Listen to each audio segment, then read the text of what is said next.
No, don't just press it. I've pressed it now. There's nothing you can do about it. Oh, but I'm not exactly ready. Yeah, well, what are you going to do about it? You're rolling now. Are you talking to them? I'm talking to them now on the internet now, live. Not just talking to you. No, you're talking to them live now.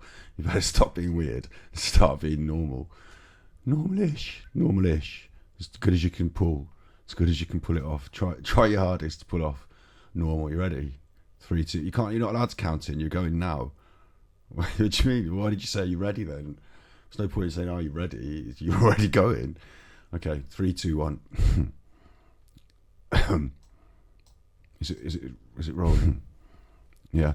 Okay, 3. I can't. Where's my big face? 3, 2. Hi. That's enough of that. Hi. You're with Scott. This is Ganja Kid, my stream. It's midnight. It's always midnight. That was the sound check. This is your right ear. This is your left ear.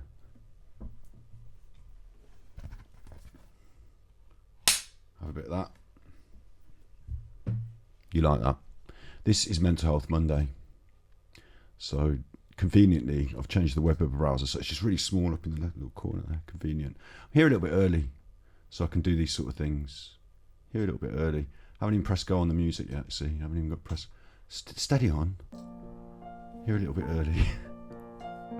Got the chat room open. Got that open this time. Going to be following the chat room myself with my eyes. You can follow it yourself with your eyes. Well, that's a nice one. Boom, bada, skippity boom. I don't know if I'm in sync with that. So, relaxing video game music and mental health medic. I don't have to do this introduction bit for 5 minutes. It's not official. The only other thing that you might find a bit different this week. Where's the beard? It's not that. That's not the thing I was going to. It's not the beard, mate. Oh no, I had to shave it, didn't I? I had to shave it. No beard. It'll grow back. It'll look better. Don't worry.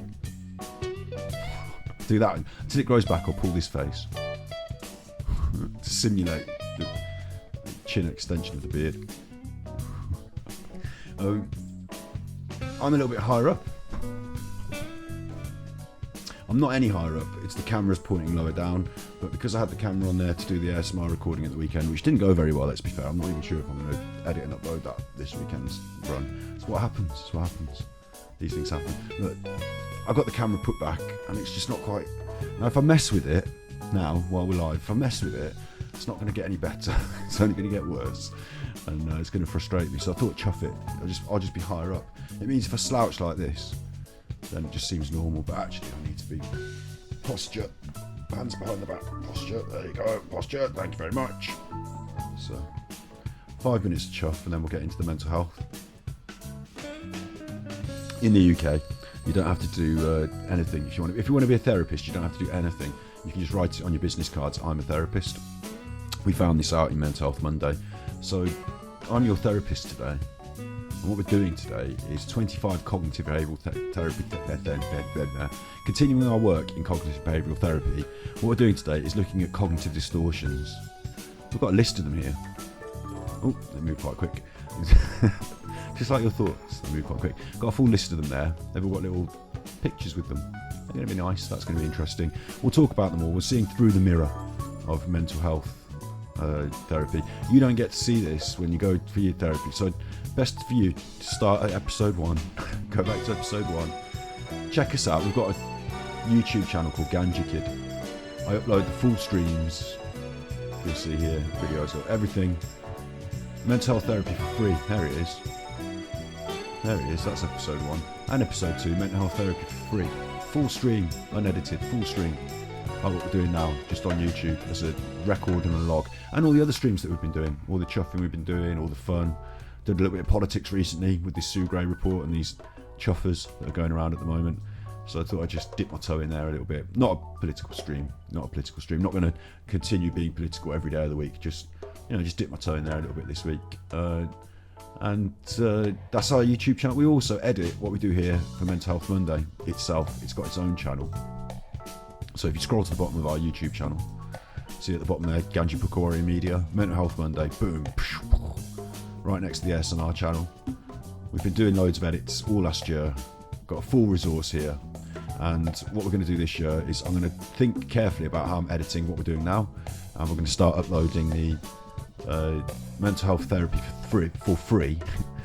I'm kind of being cheeky as well. I hope you realise I'm kind of being cheeky, because I think that it's really important that we get people the mental health therapy that they need. There's a massive waiting list in our country, massive waiting list. So I'm introducing you to the ideas, the concepts of the actual therapy. We've been doing some work, we've been doing a little bit of homework, looking at some of these worksheets we can do to fact check our own thoughts, that sort of stuff. And so 2 points I want to make. One is that really this should be done with a proper therapist through the cognitive behavioural therapy function of the NHS, through IAPT, but it takes you 9 months to get there. So I'm doing my best to sort of give you some help before you get there, to get started thinking the right ways. And I'm also going to show you through the looking glass. Now, you shouldn't really see through the looking glass in a certain way. It's the way cognitive behavioural therapy works is that the therapist, I don't sit you down and say, right, this is what you've got to do, think like this and now you're better. You talk to the therapist and you say how you're thinking and feeling. They use these worksheets and stuff that we've been looking at. I'll just open one up so that it's an example. Random one. Hopefully this is the sort of thing I was thinking about. Yeah, here we go, look. The problem, early experiences, core beliefs. You're writing down your part A, what is your problem, write it in there. What were your early experiences of that problem, write it in there. Core beliefs, write it in there. That sort of business. Is the music a bit loud? Write it in there, core beliefs. The music's really loud. Really loud. So that's official now. We're at 8 o'clock. We're turning the music down. Have a bit of that.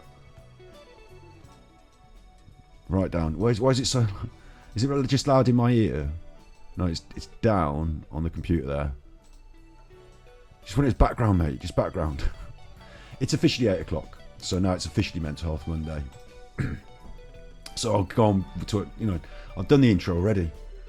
Hi, you're with Scott. This is Mental Health Monday. It's midnight. It's always midnight. This is your right ear and your left ear, because I'm not twiddling the knob again. I've already done it once. I've been doing 5 minutes chuff. I've been doing the chuff. How many minutes? Just 7 minutes chuff. I'll carry on just filling out this intro to today's episode, and then we'll just crack on. So we've been looking at these worksheets, how you fill them in, how it helps you to think about your thinking. And what happens when you go through the therapy is that you think about how you think, you gain insight, you put the pieces together. I always liken it to, it's a bit like learning something like, maybe a video game. Like someone can tell you, to be good at Tony Hawk's, you need to press jump and then grind is Y or whatever. And then you balance it with your left stick and then you go, and then you click. They're telling you all this stuff. It's just things. And what? When you actually go through it and play the game yourself, I know how to do that now. I figured that one out. You might fall off a couple of times, you figure it out, you get used to it, you know how to do it. And no amount of someone telling you, press Y, do X thing, actually helps you. Like when you actually learn it, it's you that learns it, isn't it? You go through it yourself and you're like, I've got that now. That's clicked. So it's a process, part of learning, part of discovery about your own thoughts is, it has to be through you and your own process, doesn't it? So we encourage you, we give you the guidance, we got the worksheets, we get you to look at these things through a bit of a format, through a bit of a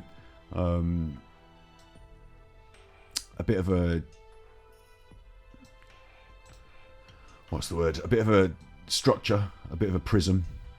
This is it's nice. It's on its side, so you have to turn your head. Dysfunctional thought record. This one is. When did the thought occur? What was the context? Describe the thought. How much you believed it. What feelings came to you at the time? How intense they were. This is filtering, personalization, catastrophizing, all this, this sort of stuff. So you get these. We're going to be doing more of these. We're going to be doing more of them. We've done a few. So that's why I said, if you're coming to this for the first time, it might be a good idea to check out Mental Health Monday's YouTube channel generally, and to check out our full stream archive for the early episodes, so that you can dig into that early stuff. So you can start thinking it through your own mind without me telling you. Through the looking glass, what we're going to do today is, the therapist themselves knows about these cognitive distortions. They know about these different cognitive distortions. It's not about putting people in boxes, but it's about a sort of reoccurring sort of group of ideas that come up. We've managed to draw a couple of lines around some of them, give them some names, so it helps us to think about them, and then it helps us think about how to overcome them. So the therapist, while you're filling in your forms and you're talking to them, behind the scenes in their head, they might be saying, oh, this is a case of filtering, this one. Or this person might have the problem of jumping to conclusions. And if I'd say to them, you jump to conclusions, you do, that doesn't help. That's not what I want to have happen. What I'd like to have happen is that through their work, through their filling in of the worksheets, they look at it all and come to me and say, you know what, I think I might jump to conclusions. What do you think about that, Mr. Therapist, Mrs. Therapist, therapist of non-specific gender? And the therapist can say, well, you know what, that's quite in line with what I was thinking as well. Maybe we can work on that together. I'm glad you think that. I'm glad it's come up through your own study of your own mind and thinking, that I didn't have to prescribe it to you and tell you, because otherwise it's not going to work. So in a way, this can help you, because if you think, when I describe these cognitive distortions, oh, I do a bit of that. Oh, I see myself doing that. You know, it can help, can't it? You can sort of point your finger on the problem that we want to deal with through our future work in cognitive behavioural therapy. Or, and this is the worry I have, and I worry, don't I worry, the other side of it is you might, like one of them here is always being right. Now, I know people who always have to be right. And if I tell them, your problem is you always have to be right, that's not going to help. They're going to say, no, I don't.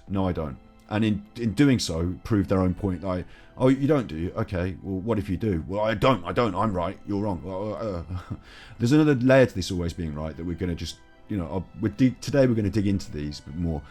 Being wrong is unacceptable. If you're wrong, you're not good enough. Maybe there's a fueling there of the reason these people have to always be right. That's not just they're bombastic and they're up themselves and they always have to be right, aren't they? Selfish and arrogant. Maybe they feel that they're not valuable if they're not right, and so they'd rather fight to prove they're being right, their value, because otherwise it means that, you know, people might not love them, might not find any worth in them. Maybe that's come from their upbringing in some way. You know, so these things aren't just like accusations. They're not like, oh, you're bad because you do these things. But these are ways of thinking that kind of spoil our own lives. They cause us problems that we all easily can fall into because we're human beings. We've got human brains. We've managed to put some ideas together here as to what these problem thoughts, thought patterns, whatever they are, things they are. And most people who come to therapy have got problems. They don't know exactly what they are, how to fix them. But hopefully this is how, you know, some of these problems fall into these patterns. Then we can apply some of our ideas about how to fix them. So this is good, yeah? I just don't want you to look through the looking glass, spoil your own experience of therapy by seeing the sort of end game early and saying, oh, I don't understand this, or it's not for me, or I'm not any of these things, and feeling defensive. Because when you first enter into a therapeutic scenario, you know, first of all, you're going to feel a bit defensive, aren't you? You're going to feel a bit, oh, they're going to be looking at me and talking to me about me. What have I done? It's not my fault. You know, all these things. So it's not about these things. It's not about that. So yeah, like everyone has problems. People in therapy are just usually ready to admit it. That's a good point. You know, at least people who have approached therapy are ready to admit it. Maybe some people are pushed towards therapy and they're a bit worried about it as well, but they've just said yes. I don't know. Yeah, good point. Everyone has problems. I'll tell you what, I'm the therapist. I have problems. And the last point I wanted to make before we actually crack on is that in the UK, you don't have to have a license to be a therapist. You don't have to have like a degree to be a therapist or anything like that. Maybe you don't need to. I don't know. But we've got a funny, you know, system of laws. I kind of poked at that with some of my work in ASMR, and I kind of poking at it now by saying I'm the therapist, I'm in charge, I'm the lead. I'm doing this online. I'm providing the links. I'm providing the means of like thinking. I'm part of the process. I'm part of the like vector of information or something. I'm the therapist here. So I obviously don't believe myself to be a therapist, but I will say it a lot of times throughout our mental health broadcasting because I wanted to keep, like, the more I say it, the more, I mean, it is kind of true because I am providing that role. I am more capable than just average person off the street because I have studied psychology and sociology and, you know, been through the therapeutic process myself, seen the, you know, ins, outs, how it works, what's good, what's not. You know, I've got some ideas there, but I also want to point out that if someone says, oh, you can't be a therapist, you're not a therapist, brilliant, I'm glad you said it, because like we should change that in society. We should have a bit more structure around that. Because otherwise, there could be people out there selling you therapy about, like, I don't know, tapping on your head or, like, you know, blowing in your ear. Anyway, let's do some cognitive distortions. Scotty Hottie sitting up in a slightly different position because the camera could crouch down like that to where the camera level is better. Could move the camera. Just leave it where it is, mate. Web of a browser. See, I'm all right in the web of a browser. I seem more balanced now. Web of a browser. Cognitive distortions. Some lovely, laid-back, relaxing video game music in the background. Just tinkling away in the background. Me talking nice and steady. An hour of chuff, essentially. Something that maybe we could learn from. Something that maybe we can... I mean, a lot of the time as well, you're going to look at these and say, oh, I know someone like that. Maybe they could learn from it. Probably not a good idea to go and shove it up their nose.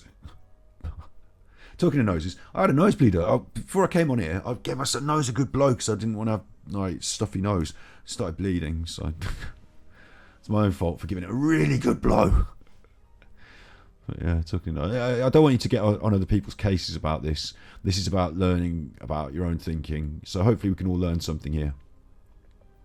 We've got a list of cognitive distortions. They've got little pictures, so we'll talk about them. Filtering. Filtering focuses. It's that COVID swap. I knew it'd come up. I knew that had come up. You see, now I've thought that. Check this out. I've got to address this before we go any further. Web of a browser, big face. I did stick that COVID swab right down my nose. Yeah, I did. Yeah, it's not the first time I've stuck stuff in my nose, and it won't be the last. Like before that and after that, I stick like those cotton buds in my nose and all sorts. I'm not proposing you should stick things in your nose, but like, you know, I'm not averse to sticking things in my nose, and I don't snort that nose powder or anything like that. So I haven't got like clogs of that up in my nose. I'm not that silly, so I'm not snorting the nose powder, but The idea is that I put that swab in to prove that you can swab in your nose and it's no danger and it's not going to cause your nose cancer, to prove it to the anti-vax people. And then wouldn't it be ironic if I then got like some kind of swabby nose cancer? It wouldn't be swabby. It would most likely, if I did get some problem in my nose, it's because of smoke, and I have done for ages, isn't it? That would be why. I'm blowing my nose a lot and I'm like poking the cotton buds in because like, clear out your nose, like I rinse it out with the water and all that. Like I'm not going to accept that if I did get a problem in my nose, that it means because I did that thing in my nose, that's it. But it would be a sort of irony, wouldn't it? It would be a sort of irony that I'd said, oh, these are safe to go in your nose, and then I had a problem in my nose. Oh, that would be ironic. So I'm looking forward to the grim irony of life kicking me about, but I still wouldn't put it down to that thing in my nose. And people go, oh yeah, you should put it down to that thing in your nose. I don't think you should. I could be proved wrong. But I wait to be proven. Not proven wrong by my own face problems, but proven wrong by the science of how gases work and, you know, how disinfectants work and how swabs work. Proven wrong by that, maybe. It's the dry weather, the cold heat, maybe something. I don't know. You know, I've already gone through the full gamut of what's the word? Hypochondria. You know, I've already gone through looked on the internet, gone through the whole hypochondria. Who knows? We're going to leave it till next week to worry about that.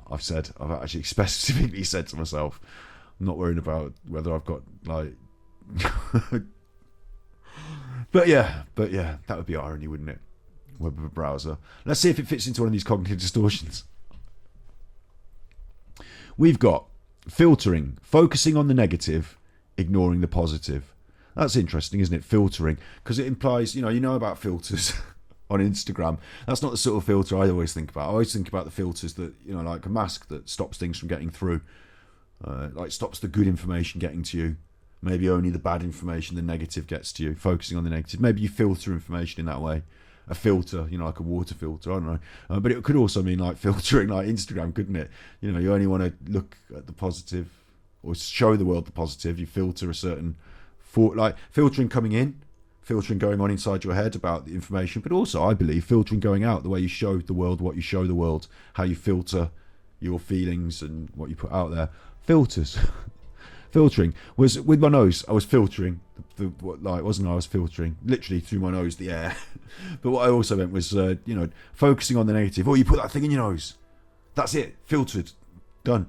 Ignore everything else, smoking and walking next to the main road with the cars and their bad fumes for all of my life, and all that. Ignore that. Definitely that one thing you did. Filtering. Catastrophizing. That's a big word. Expecting the worst case scenario, minimising the positive. You've definitely got head cancer. Catastrophizing. But also, catastrophizing plays into anxiety. We have to keep toning this towards anxiety as well, because I think it's the widest big face moment, even though I shouldn't be going off track. I should be keeping this on track. Big face. I think anxiety is the widest ranging mental health issue that affects such a lot of people, and also is a precursor or symptom of other mental health issues. So I think anxiety, if we can help people with anxiety, which we do with the mental health on the ASMR and on here, I know it's great that we could also look at, for example, psychosis. We could look at psychosis, and we did a little video on schizophrenia. But I don't know if as many people that are just stressed and worn down by life and a bit depressed, and I don't know how many of those people end up fully psychotic, and how other, I think lots of people, BPD, bipolar, yeah, exactly. There's lots of things we could look at and will look at in Mental Health Monday, and have done a bit on our previous episodes. But I thought, this year with this cognitive behavioural therapy, anxiety in general, like if you've got BPD, bipolar, and all that, then you probably also suffer with anxiety, don't you?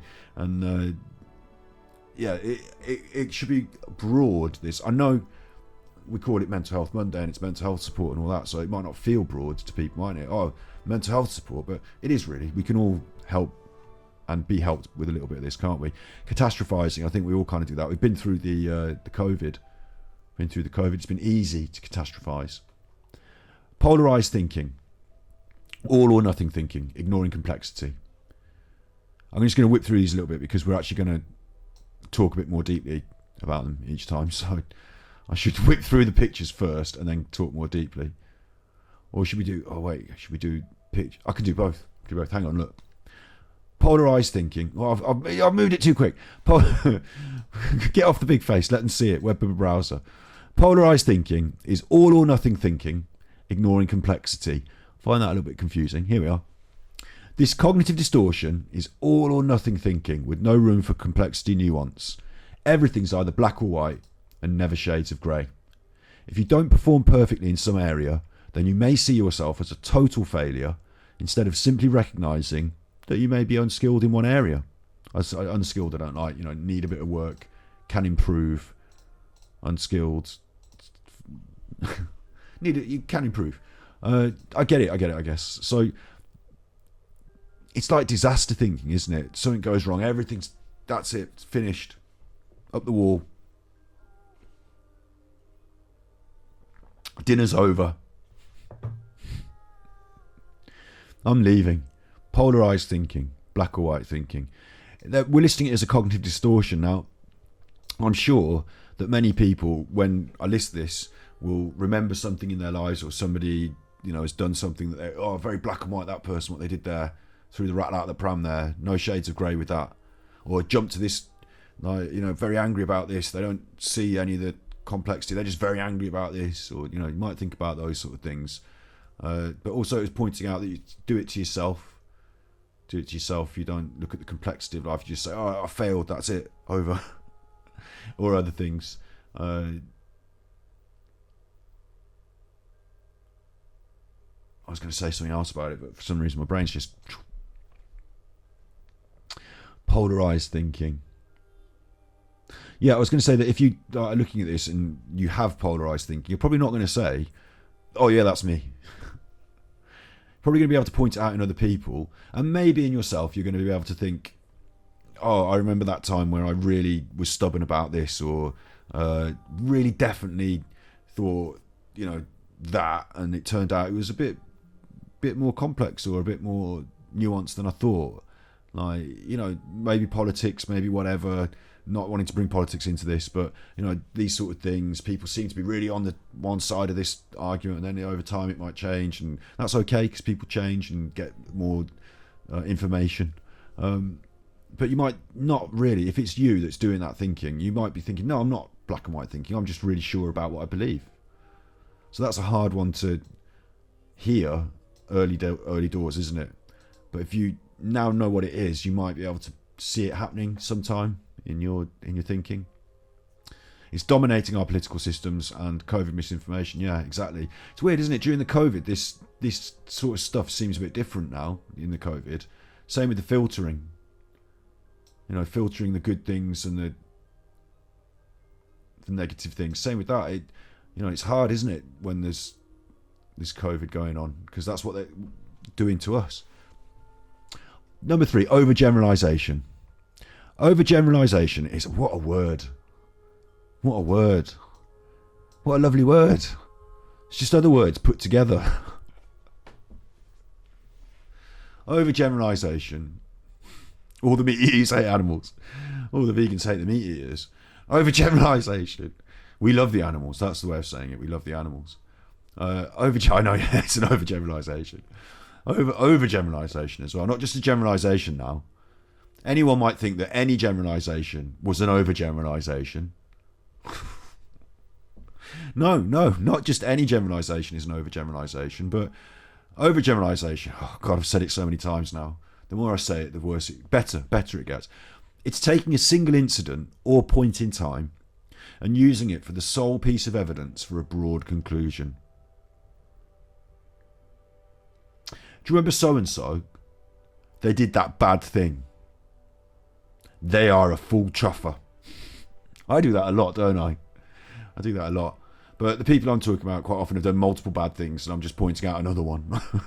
But overgeneralization, for example, someone who overgeneralizes could bomb an important job interview, and instead of brushing it off as one bad experience, because remember, this is internal as well, isn't it? This is depression, anxiety, rage, anger. These things are turned internal, and they make us feel bad.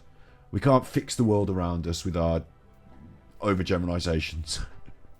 Things go wrong, and at the bottom line, we sit at home on the edge of the bed before we go to sleep and say our own little prayer, don't we? So we turn these things in on ourselves, and they end up hurting us. So overgeneralization might be that you don't do a job interview very well. Instead of just brushing it off and saying, well, that was one chuffer of a day, on to tomorrow, you conclude that you're terrible at interviewing, and why ever go for another job interview or never get a job offer again? Like, overgeneralize. And that's not, in life we're supposed to take these signs. I said it earlier on stream, didn't I? Because I've got to go to that job centre meeting and prove that I'm self-employed. I've got to prove my self-employed status. What I really need is some I need a business bank account, which costs money, and I'm not having it, no thanks. And I need some invoices from suppliers or something. We're on the internet. I hope they're watching. I hope you're watching at the job centre. I'm here at work.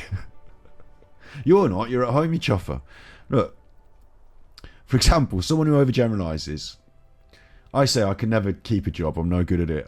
I can start the jobs. I can do the interview well, but then staying in the job and keeping it. Everyone always gets the boss gets cross with me, and then I get cross with the boss, and then now I'm the boss. We have our own little conversations with ourselves. We have our own disciplinary matters to deal with, of course, but at least they're just with me. Those chuffers can chuff right off. They can chuff right off. But I've still got to dance to their merry tune a little bit longer, I feel, because Anyway, look, someone who overgeneralizes, they could bomb the bad, and they could just I'm never going to be good at a job. I do it. I definitely know that one. I know that one. Heard that one, overgeneralizing. I get it now. But if you were the person that was learning this for the first time, if you're coming to a therapeutic session and you're saying, I need help because I'm feeling depressed, and they said to you, well, you're an overgeneralizer, go and sort that out. You'd be like, oh, what? General what?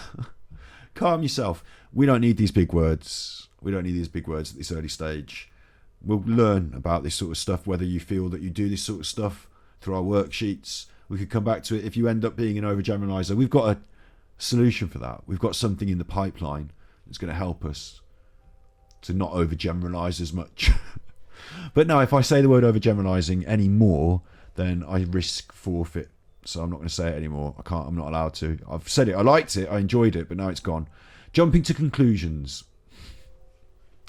I don't know if any of us have ever jumped to a conclusion. I don't know if any of us have ever jumped to a conclusion. Who ate that? Where's that gone? Who ate that? Where's that gone? Did you eat my... I left it in the fridge. If I left it in the fridge and it's not in the fridge and you ate it, and all right, somebody must have eaten it. Well, there's nobody else here. I mean, it can't just be behind the... I mean, I am sorry, but I don't feel like saying sorry. It's just behind... I didn't put it behind the... You must have put it behind the... Who put it behind the thing? Nobody... If I didn't... Similar to override generalization, I'm not allowed to say it anymore, so now I can't. Similar to generalization, this distortion involves faulty reasoning in how one makes conclusions. Oh, you're faulty, you're wrong. We're not wrong, we're not faulty. It's human. This is what the therapist sees on their bit of paper. They're not going to define you as faulty. They just think that we all make mistakes in our reasoning, in our thinking sometimes. Sometimes we all jump to conclusions. We're human. Unlike overgeneralization, God, why do I need to say it again if I'm not allowed to say it? Unlike overgeneralization, one incident, jumping to conclusions refers to the tendency to be sure of something without any evidence at all. Without any at all. That's quite... You know, we can all jump to conclusions. We would all like to think there is some evidence that throws us toward the conclusion and we're just sort of landing our feet there. But with no evidence at all, jumping into conclusions is a bit rash, isn't it? We might be convinced that someone doesn't like us without having any real evidence. Or we might believe our fears might come true before we've got a chance to find out. Now, I was in a situation recently where I was talking to a friend and we were sort of saying that... how do I put this? They were sort of saying to me, oh, so-and-so, I'm sure so-and-so is thinking like this or like that. And I said, well, have you spoken to so-and-so? And they said, no, I don't want to speak to them because they're going to be thinking like this, aren't they? They're going to be thinking like this or like that. And so if I speak to so-and-so, they're going to already preloaded with what's going to happen. And I said, well, maybe, you might call so-and-so and they might not be even thinking that. They might be busy cooking their vegan hot dogs. They might, oh, I didn't even think about that. No, you said it. No, you said it. No. But they might not. You were convinced that so-and-so is they think this before you haven't called. So we all do it, I'm sure. We all do it. Hello, Nigel. My appointment. Yeah, don't worry. I managed to shift it because we had important business running the stream, didn't we? So I managed to shift it because I had to read Sue Gray's report and run a stream. Ha! Important government business. Now it just means I've deferred my problems to a later date. But at least they're deferred. I might get lucky and die along the way. Just a couple of... I don't know exactly how dates work. I'm not very good at it. But it's not this month anymore. It's next month. But that is... Tomorrow is next month. So hopefully later than tomorrow. I've got to look in the calendar and add up the numbers. But yeah, it went really well in my opinion because I wasn't there. Jumping to conclusions. You see, jumping to conclusions. Who knows what conclusions they might have jumped to when they heard I wasn't attending the appointment. Now they know. I was working. I could feel the nosebleed that I had earlier. I could feel the nosebleed because I blew my nose really hard and made myself have a nosebleed. Whee! You right born to kill on your helmet and you wear a peace button. Tough right off, Job Center. I think I was trying to suggest something about the duality of man, sir.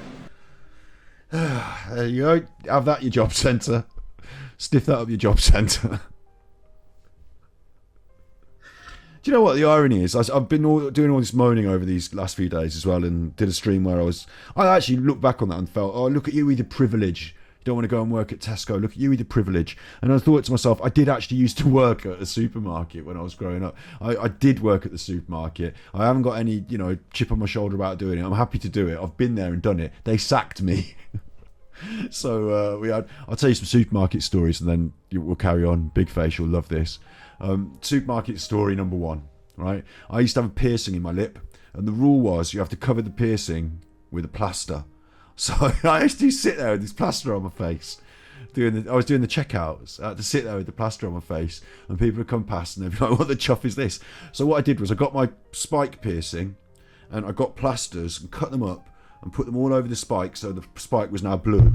And then I screwed that on and I had just a blue plastered spike. And that was better because it was on, fit the rules.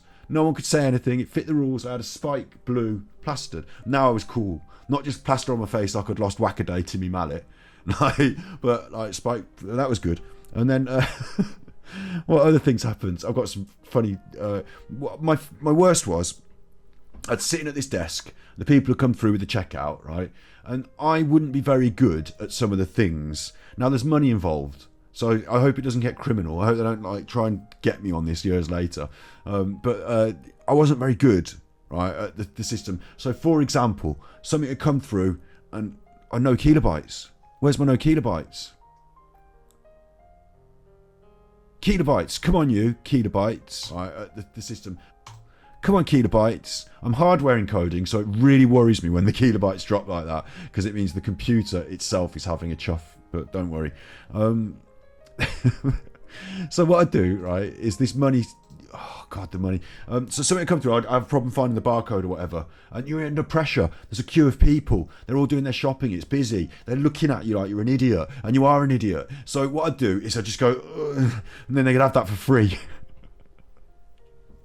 I just put it through for free. Not people I know.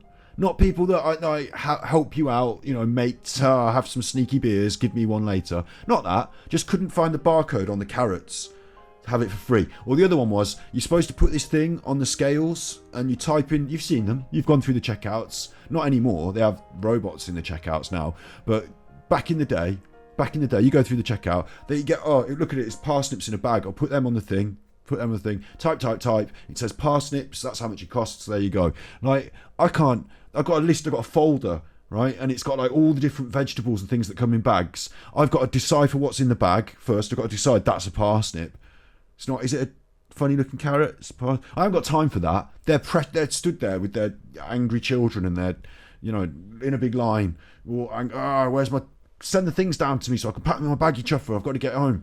And I'm looking in this folder looking for parsnips and oh God. So quite often things would go on the scales and I would tap the computer, tap, and then just hand them over. No one got charged for anything in bags. That was all free. If you go through my checkout, which you can't now because I got the sack. I mean, it was a really bad one once. A really bad one. Not on my end, not for me. I didn't feel bad. I mean, I felt pressure. I felt like anxiety. Like, these people are coming through the checkout. I don't like doing the job. I don't like it.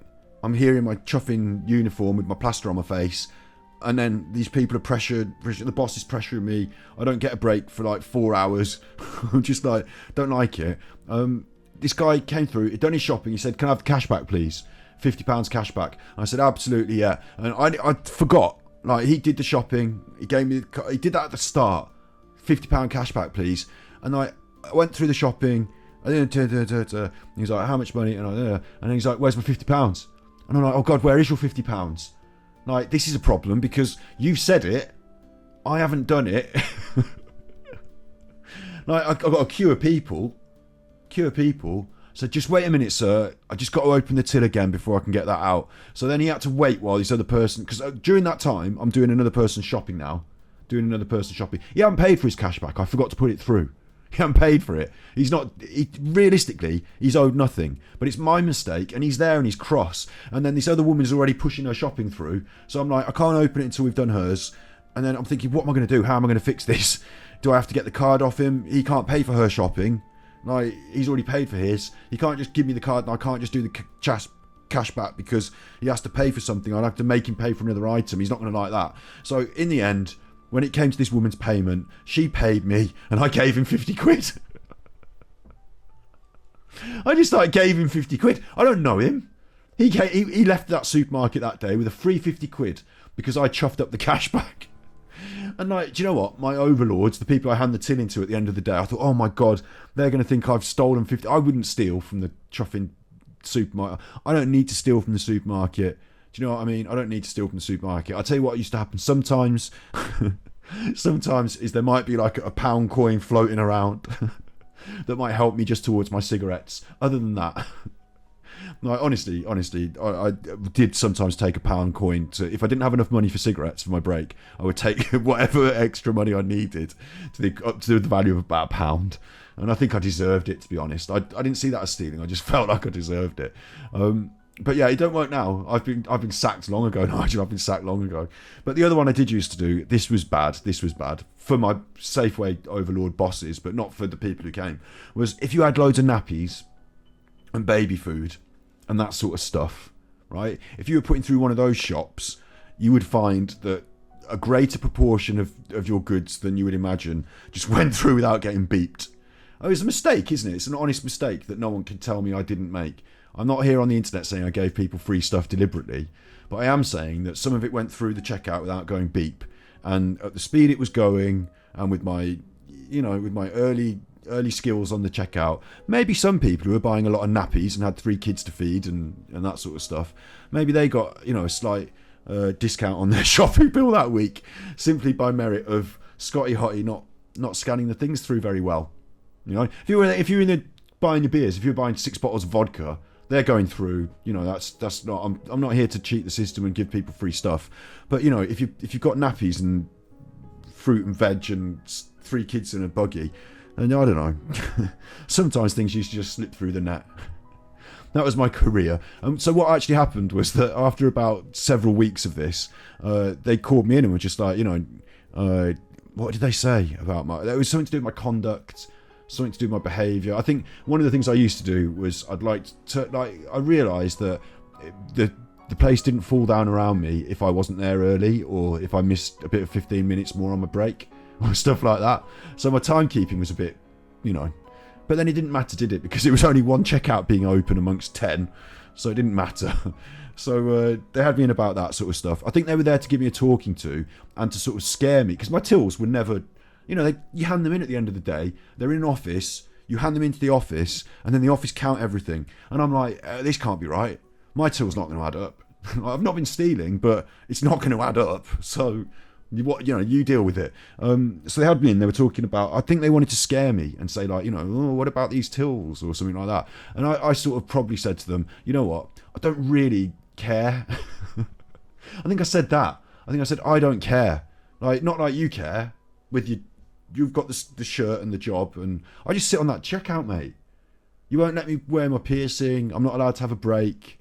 I sit on my own in the break room smoking a cigarette. I have to go and sit there again for another 4 hours. I just don't care. So deal with it however you want to deal with it, but I'm not going to change. So I'm not going to win Employee of the Month. And that's that. So I lost that job. I think they did sack me on the spot. I think they didn't have to. I think they wanted to do a disciplinary procedure and all that business. And I was just like, do what you have to, but I don't care. I did care when they sacked me, because then I was in trouble, wasn't I, with my parents? I was in trouble with the people around me. I didn't have any money coming in again. You can't even keep a job at a supermarket.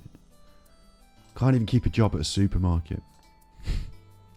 Web browser. So I don't mind working at one. I did mind. I hated it. I felt embarrassed, and not embarrassed, but like the same anxiety that you get for social anxiety. People are like pressuring you. My face was going red because I fucked up on the till again, chuffed up on the till again, and it felt like embarrassed, like I was making a mess of it. That sort of thing.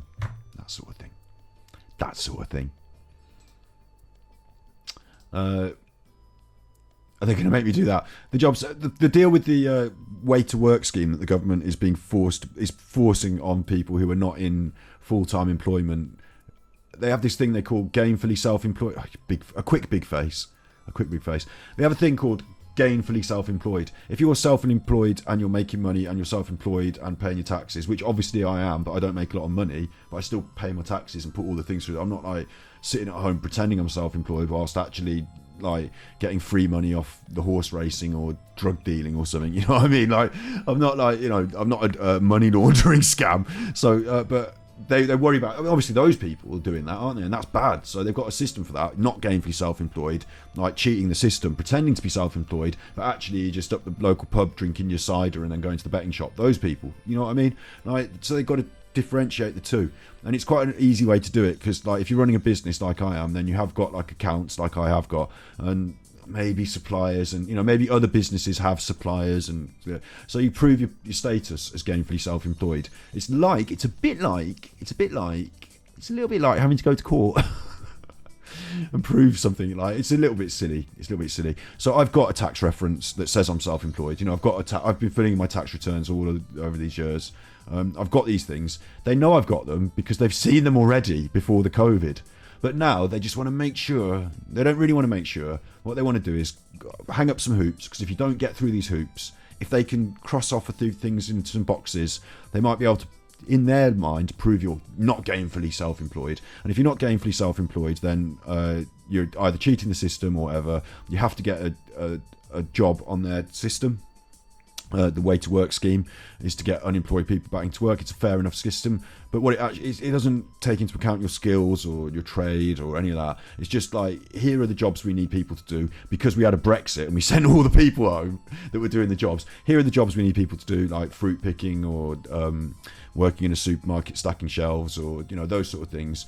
Do one of them, or don't have anything from us and don't get a pension because you haven't got national insurance payments and all this business. And you know what I'm saying? Like, you know, it's quite important. So I do want to do things in life and work. That's why I'm doing this, isn't it?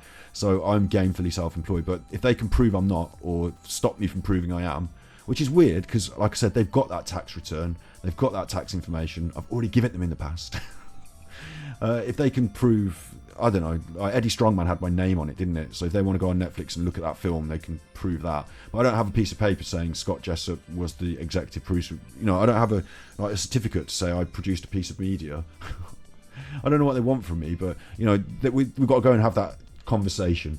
And if it's a little bit like a court thing where you prove your case, you carry on being self-employed. You don't prove your case, they start banging on the door and saying, hang on, time to get into one of these. And you don't have to go to these jobs. You can just opt out of the social system and then not have a pension or pay national insurance. I want to pay national insurance. I want to pay my tax. You know, that goes towards the NHS. I don't want to be outside the system, thank you very much. So, you know, you've got to toe the line some ways. So that's what's going on. That's the job centre thing. That's what they're going to make me do, or not make me do, based on, you know, how it goes. Web browser, you know, no one's going to make me do anything. I'll tell you about that. Let's get back to Mental Health Monday, because I can't chuff on about that anymore. Everyone gets NHS no matter what they do, but not everyone has to pay for it, because if you don't pay your tax, then you don't pay for it. So, like, if you're really rich and you've got like your taxes being paid in another country off in your funny bank account, you're not paying your tax as much, are you? But if you don't have any money, then you don't have to pay any tax. You don't have any money. That's all right. That's okay. But I do have some money. You tippies me. Hello, ex-God. Nice to see you. Nice to see you. I do have a little bit of money, and of that little bit I've got, I want to make sure I tell the government how much is coming in, so that they can take as much tax as they absolutely want. Absolutely. So I do my tax returns, and I do that. So I'm happy. They're happy. I pay my bit. I also pay on everything I buy, don't I? Every time I buy petrol, there's tax on that. Every time I buy food, there's tax on that. But that extra bit as well that they want. Catastrophizing. Look, let me get back to Mental Health Monday now, because I don't want to talk about this chuff anymore. We're over that now for another couple of weeks, and I'll be in there like Ally McBeal, mate. I'll be in there like Ally McBeal. I've had a shave. I don't know if you noticed. I had a shave. I've got a shirt. I've got a tie. I used to run my own business to the extent where I was forward-facing, public-facing, where I had to actually talk to people and touch their hair. So, you know, I can dress smarter than your average bear, and I can go in there and look like the boss of my own business, can't I? With all my serious talk, I can do that. But we're on the internet tonight, having fun. Well, doing my work. The beard sacrifice, it's alright, it's got to come off. You can't just leave it to grow. I don't know if anyone noticed, I didn't draw attention to it, but now it's gone. There's a bit in the middle that doesn't grow as fast as the bits just there, so it has a slight shape. Now, having been a hairdresser, shape is all. Shape is all. So, like, having been a hairdresser, it had a shape. And then I lit a cigarette and burned it with my lighter, so it went on fire, so that wasn't ideal. Anyway, the catastrophizing. Let's get onto that, eh? Let's get on to, why don't we talk about catastrophizing? Why don't we look at, better to look unemployable? No. Because then they'll think, then if I look, this is it. If I go down there and I'm like scruffy and they say, what do you do for work? And I say, I sort of talk on the internet, and I sound like I'm making it up, and like it just sounds like a blag. That's not the way it is. This has to be a serious, you know, they have to see that I, as much as I can be scruffy and whatever on the internet, This is actually my full-time work and serious business, isn't it? So they have to have their end as well, don't they? I have to look like I mean business. They won't make me work at Tesco. No, they will. They will. In fact, it won't be Tesco. It'll be someone who doesn't even care how I look. It'll be it'll be whatever job I don't want to do. I have done those jobs. Let's not beat around the bush here. Let's be fair. I have done those jobs. I've worked in a factory. I've been a roofer. I didn't do it for long, working in a factory. I did it though. I've worked behind bars. I've worked in restaurants. I've been a pot washer. I've done my time. But I need to. I think I look. I need to say to them, hey, hang on here. Look, I'm a media producer. Certainly, my public-facing image in the media might not be that serious, but behind closed doors, this is a serious business. When you don't see me, I'm wearing a suit, doing my serious work, and when you do see me, I'm dressed down, chilling, because you got to look cool on the internet. Wait, how am I dressed today? Wait, big face. One last thing about me, and then we'll get back to the mental health. I said all that, and I just got to let you in on a secret. Today, I'm wearing a cardigan that I got from a charity shop. I'm wearing a t-shirt with some tigers. It's a pattern. It's got tigers. And I'm wearing not just one, but 2 pairs of trousers. Now, the second pair of trousers are quite light, summery, pyjama-y trousers. They're underneath. The dog walking trousers are over the top. So, I haven't tried very hard to look cool for the internet.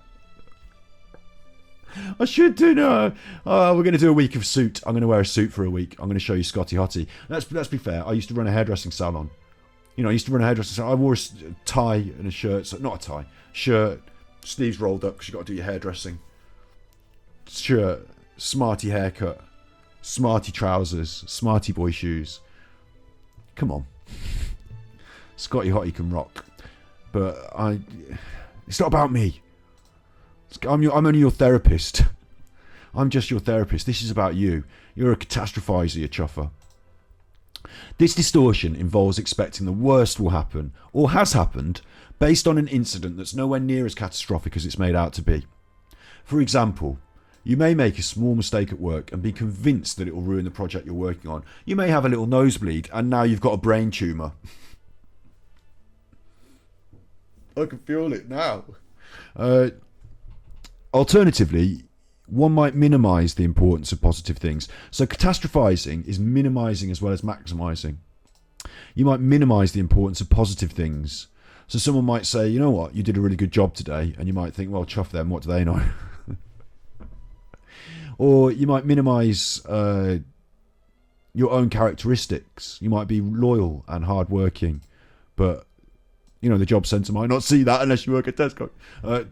You might minimise the things that people value in you because you don't see it from their side. I don't have much to offer, do I? But actually, you might be really, really important to people. Personalisation. Actually, I'll tell you what I haven't done yet. Oh, no, I haven't done it yet, and it's too late. It's never too late. Samaritans, if you're feeling on edge on, why is this guy just chuffing? This is mental health support. I wanted mental health support. I'm not getting mental health support. This guy's just doing a load of chuffing. He was talking about himself for a little while in the job centre. What's he doing? Talking about his own life on the content. That's not content. Selfish chuffer. Look, we're waiting for your call at the Samaritans. Call them for free. Honestly, it is a good idea if you're feeling on edge. This is a mental health support broadcast, and we chuff on a lot. In America, you've got Lifeline. It's the same deal, but it just won't. There it is.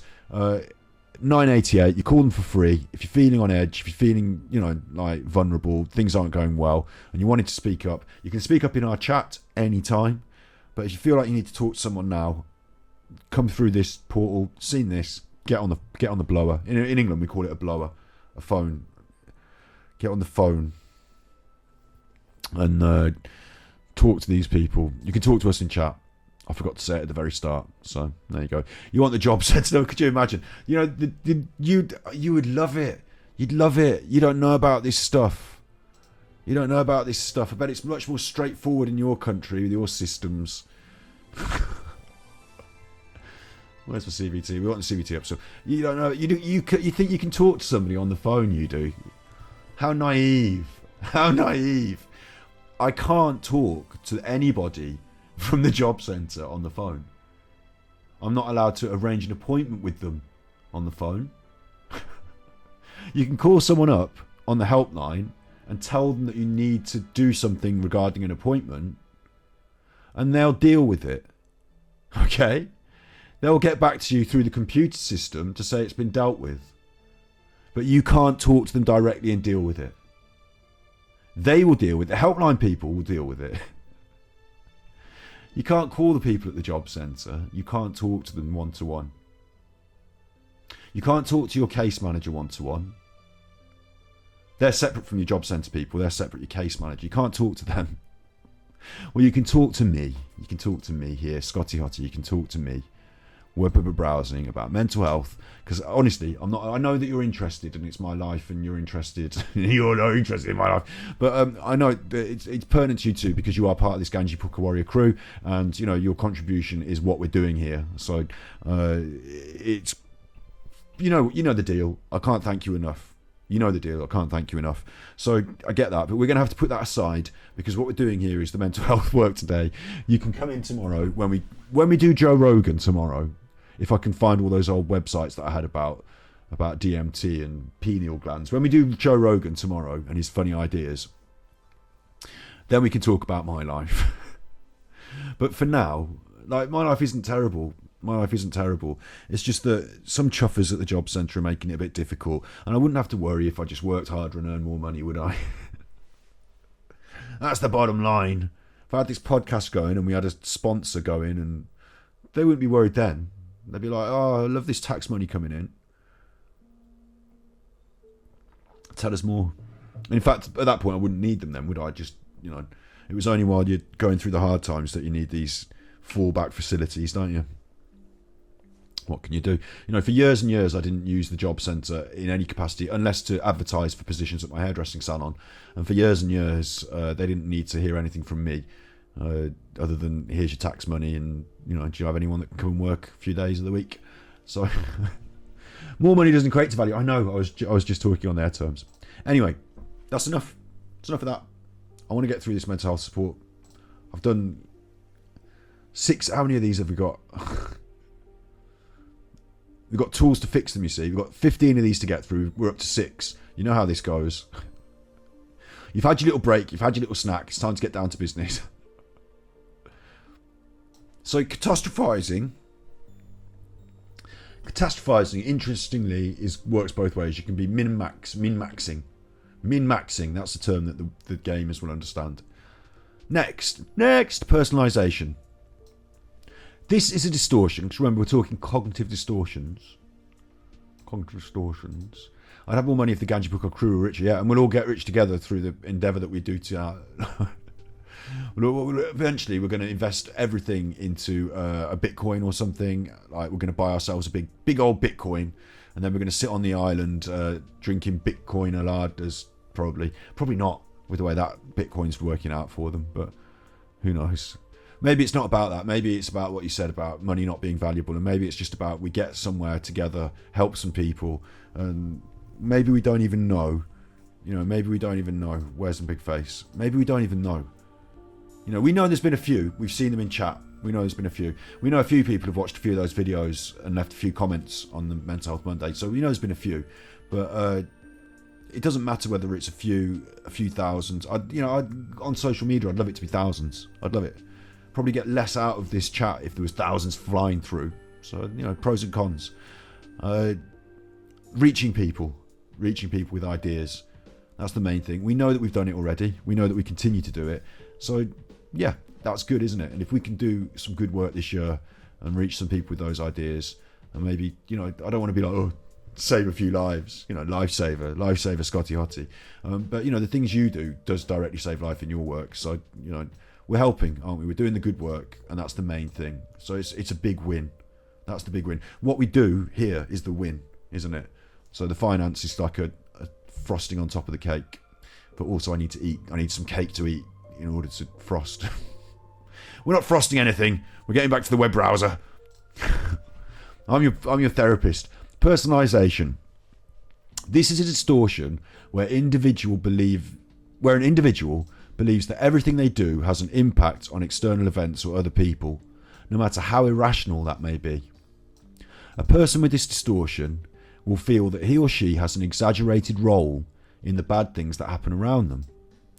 For example, a person may believe that arriving a few minutes too late to a meeting led to it being derailed, and that everything would have been fine if they were on time. I don't recognise that one so much, but I do get what they're saying. I think it's a very dangerous, this one, isn't it? Very dangerous personalization distortion, because you could feel like everything's your fault, or that nobody loves you, or that something you've done has led to an irreconcilable problem that you can't go back from. And that could be really dangerous, couldn't it? That could be really dangerous. So I see personalization as something really dangerous. Quite human as well, isn't it? To add things up to some more than they mean. I mean, we are the lead actor in our own lives, aren't we? We are the lead role in our own lives. So things happen around us. We see them through our own prisms. It's okay. It's not selfish to be yourself.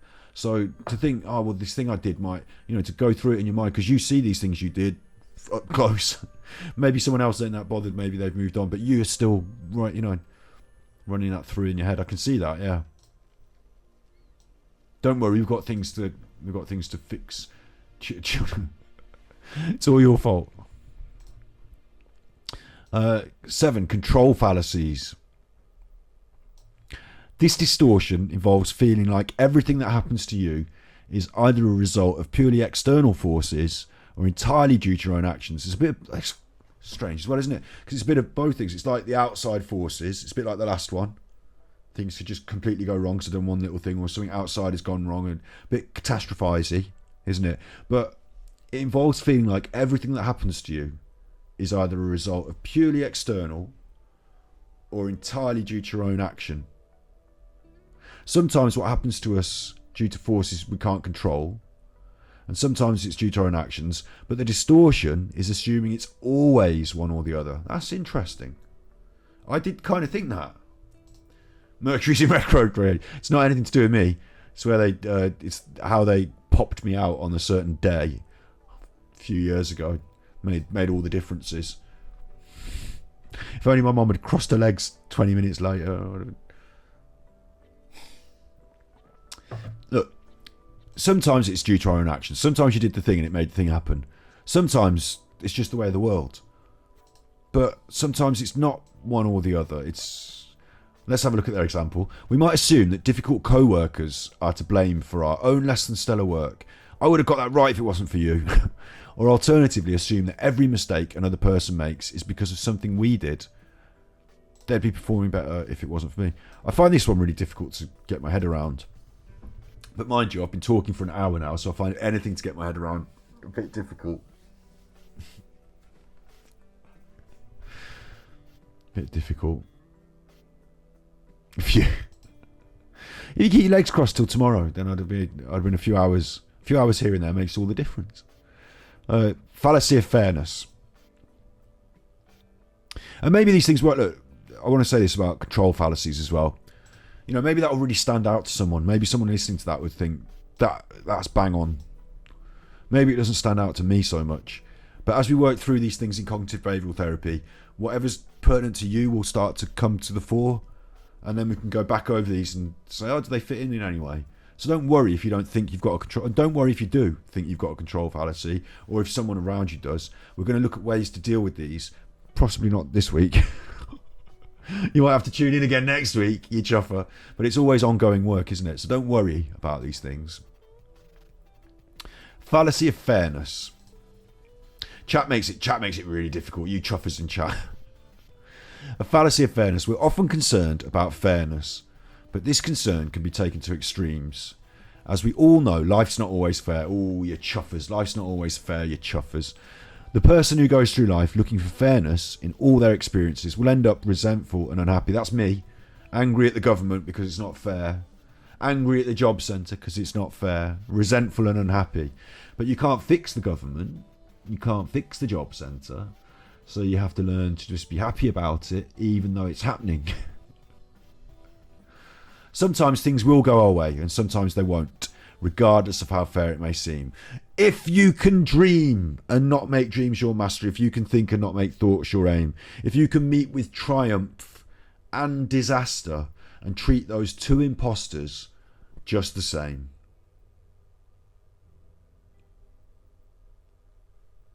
You know I like it when we get the poem out. Poem's staying away. Poem's staying away. We've got to get through this first. You know I like the poem. Blaming. I mean, that's really interesting. I should say, I shouldn't just read what they say. I should comment on it as well. This is interesting because we want life to be fair. That's a common goal, isn't it? That's justice. That's what's right. And we should feel as humans that we aim for that. So then when it's not like that, we feel unhappy and resentful and bitter. That can drive us to some really good things, to making the world more fair. So it's okay to feel these things. It's human. It's when it becomes a cognitive distortion, when it becomes something that stops you from getting out of bed, or in every newsreel you see the injustice, when it becomes something that dominates your thinking and damages your life, it's something we need to start taking into consideration, that it might be a distortion, that we might be able to, view the things. We're going to find out about this in the future, how to deal with these things better. But it is human at the bottom line, isn't it, to want things to be fair. There's nothing wrong with that. There's nothing wrong with you if you feel that life should be more fair. If that's getting you down, if it's making you angry, there's nothing really wrong with you.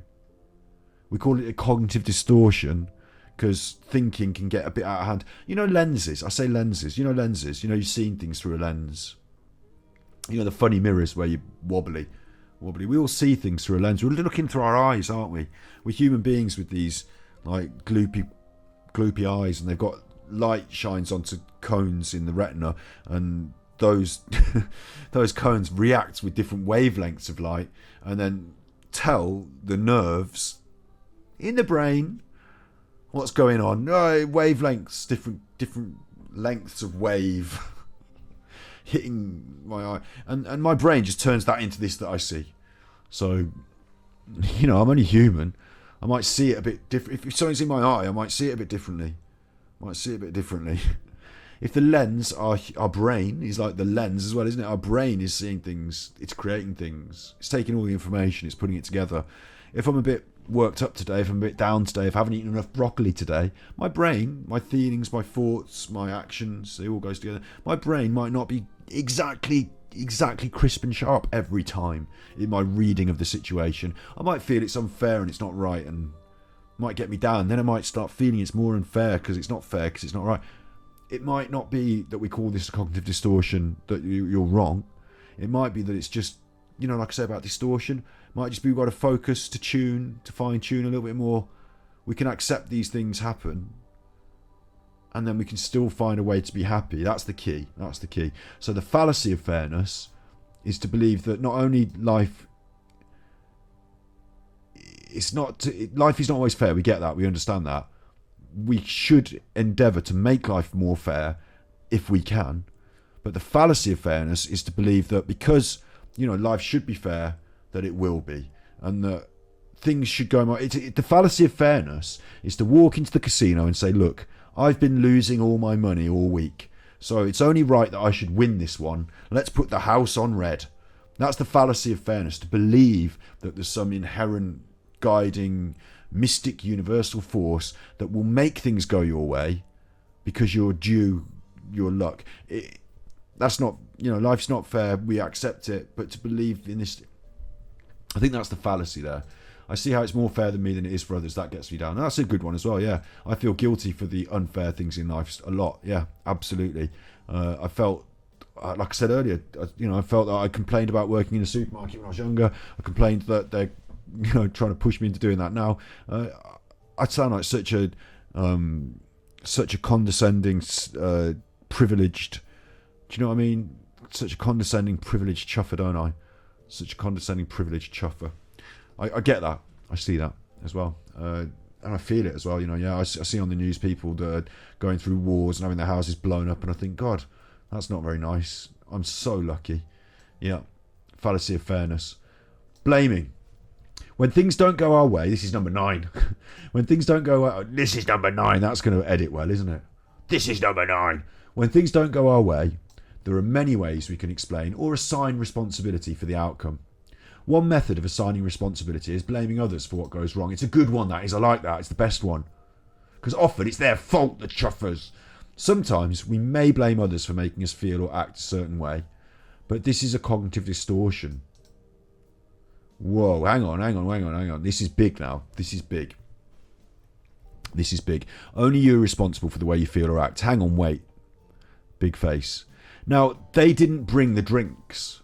I ordered the drinks, and they didn't bring them. I got wound up. Got the chuffer over. So where's my drinks? I said, oh, sorry, sir. They forgot another hour. They forgot another hour. So I'm going to assign blame here. They didn't bring the drinks. It's their fault what went wrong. Our night was ruined because you didn't do this. No. I'm not paying the bill. They didn't cook my chuffing.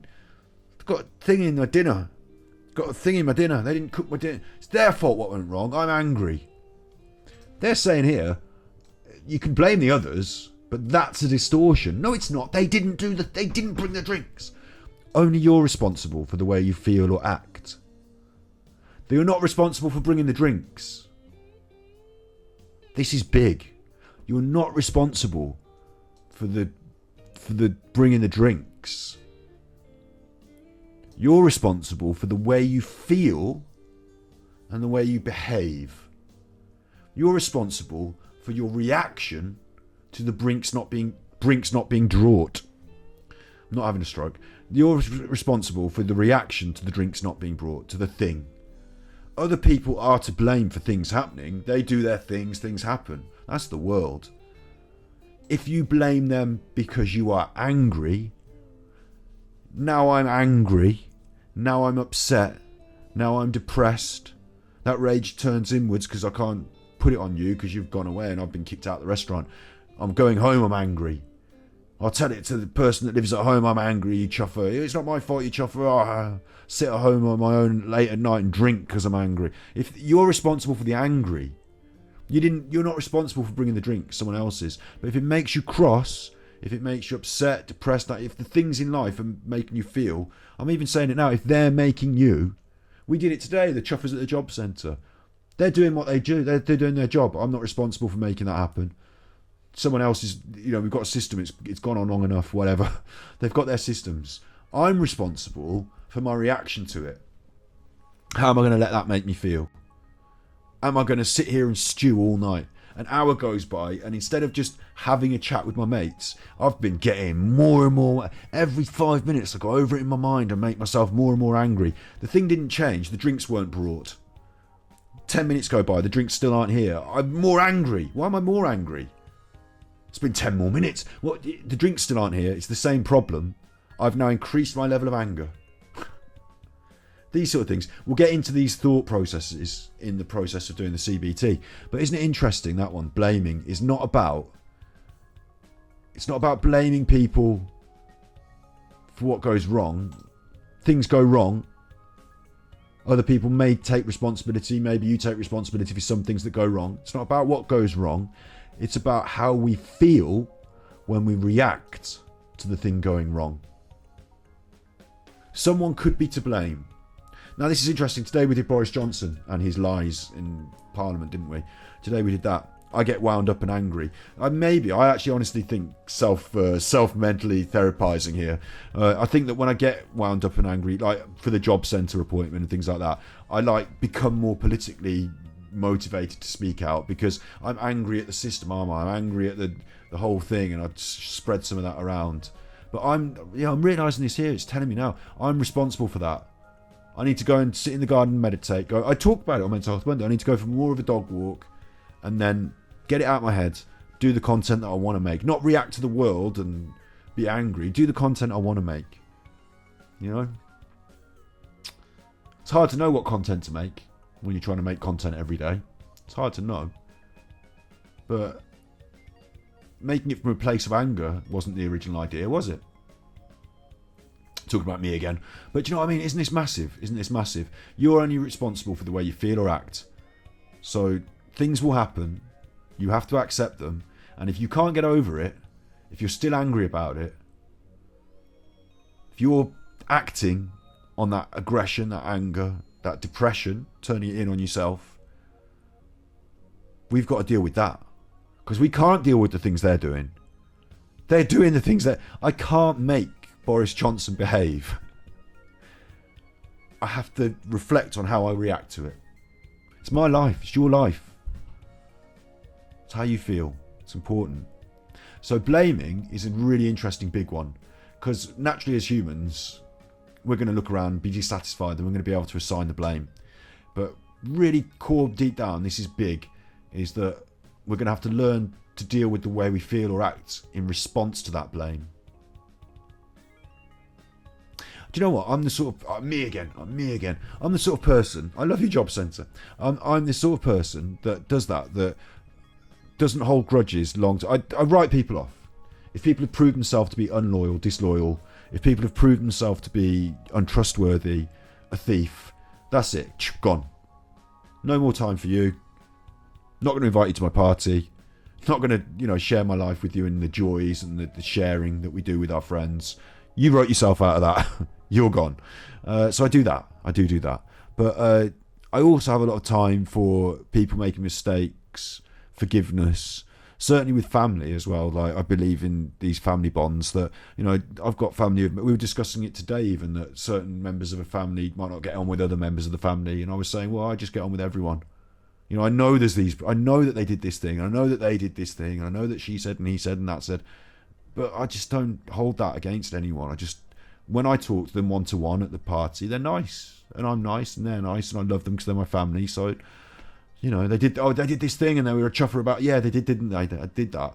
I still love them. Just that's how I feel.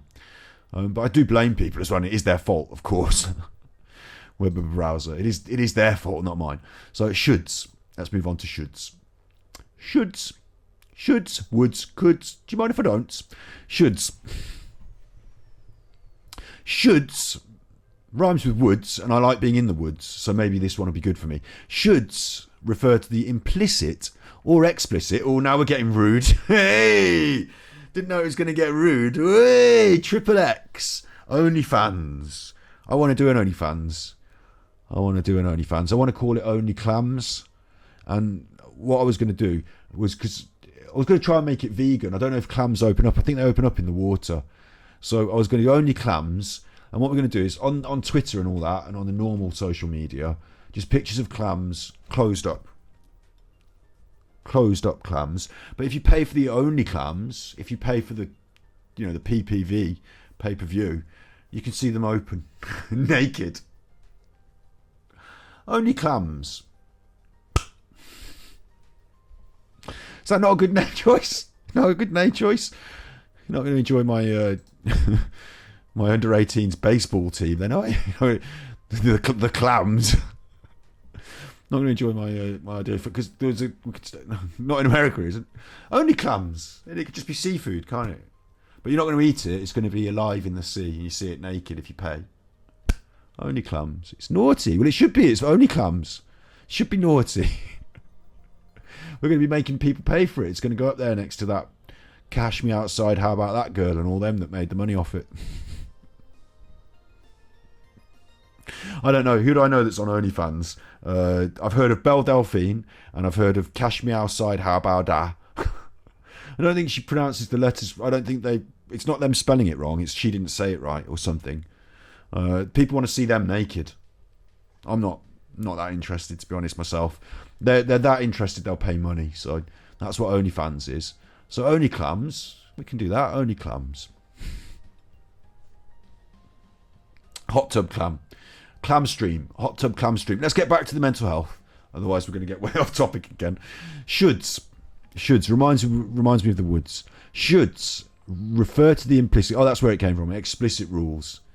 So these are rules that we know that we're stating. They're not rude. It's not like explicit rules aren't you can't touch. You have to pay $100 an hour. They must bend over. It's not that. That's not explicit rules. Explicit rules are things that you just said out loud. So don't get your hopes up. Shoulds refer to the rules, both implicit and explicit. So I don't know why they... Shoulds refer to the rules that we have about how we and others should behave. Oh, that's a good one. That's a good one. You shouldn't do that. You should do that. You're a grown-up. You shouldn't do that. You should do that. That's his...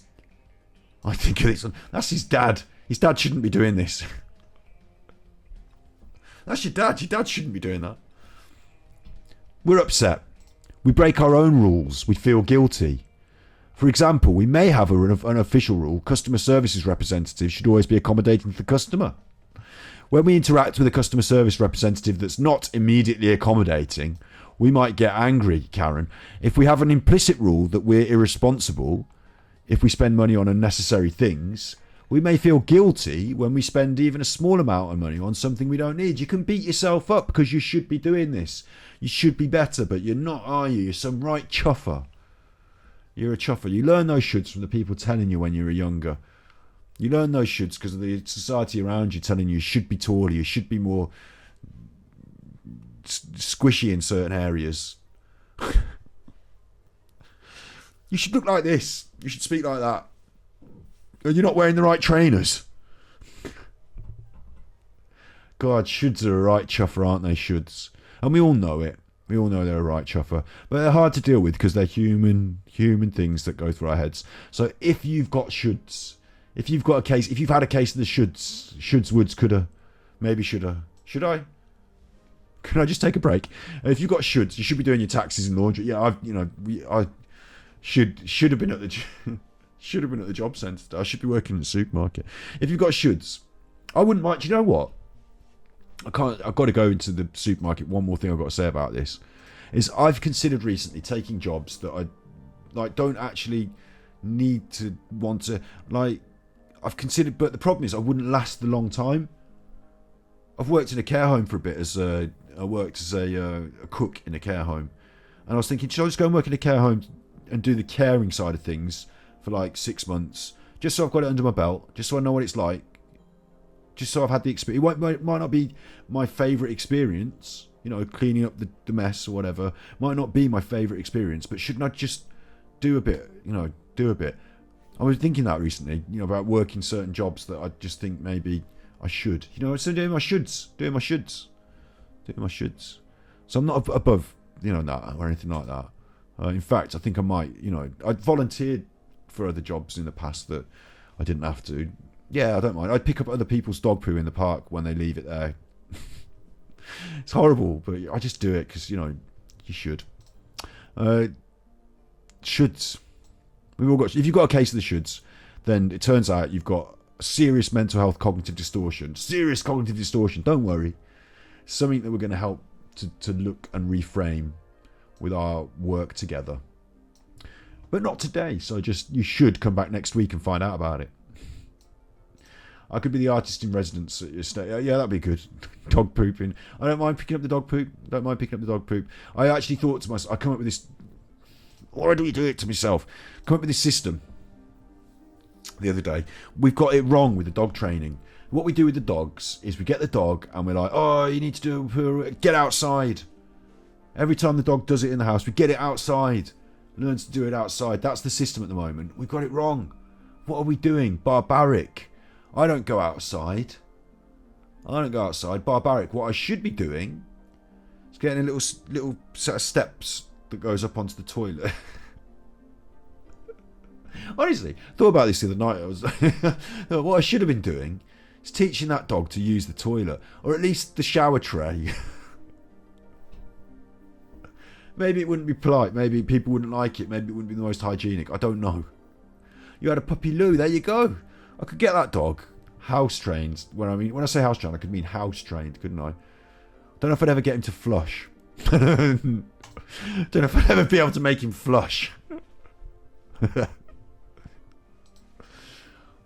On the patio. Oh, right, okay. Out on the patio. An outdoor dog toilet. There you go. But having an indoor dog toilet, and that's what we should have been. Could have solved all my problems. Then I wouldn't have to go walkies at 10 o'clock at night. Could I? I could just be like, look, get in there. Make sure you wash your paws. Anyway. It's probably not safe. Fallacy of Change. Wait, I've missed one. Emotional reasoning. We're going to power through these last few and then we can do the chat. The chuffing.